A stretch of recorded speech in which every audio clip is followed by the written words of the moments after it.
என் அன்பு ஆண்டவருடைய பிள்ளைகளே,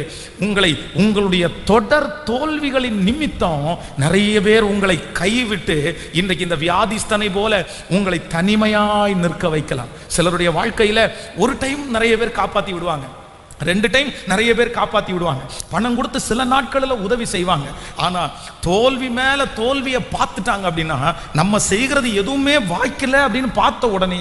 நிறைய பேர் அவங்க பாட்டுக்கு, என்ன 1 வருஷம் உனக்கு முயற்சி எடுத்தாச்சு, 2 வருஷம் உனக்கு முயற்சி எடுத்து பார்த்தேன், ஆனா இல்லையே, நீ உருப்படலையே, நீ நல்லா வரலையே, நீ சம்பாதிக்கலையே, இனி உனக்கு நான் என்ன செய்ய முடியும், இதை விட நான் உனக்கு என்ன பண்ண முடியும்? ஒருவேளை இந்த ஜெபத்தில் இருக்கிற உங்கள் யாரையாவது ஒருவரை இப்படி தனிமையாய் விட்டிருக்கலாம். பாஸ்டர், இதே சூழ்நிலை தான் என் வாழ்க்கையில வருகிறது, எனக்குள்ள நிறைய தோல்விகள் இருக்கிறது, நான் நிறைய அவங்க முயற்சி எடுத்தாங்க, ஆனா நான் முன்னேறல, நான் கை வைக்கிறது ஒன்றும் இல்லாம போகுது, எனக்கு வெற்றி கொடுக்கல, அவங்க எவ்வளவோ எனக்கு கொடுத்து பார்த்தாங்க, ஆனா அவங்க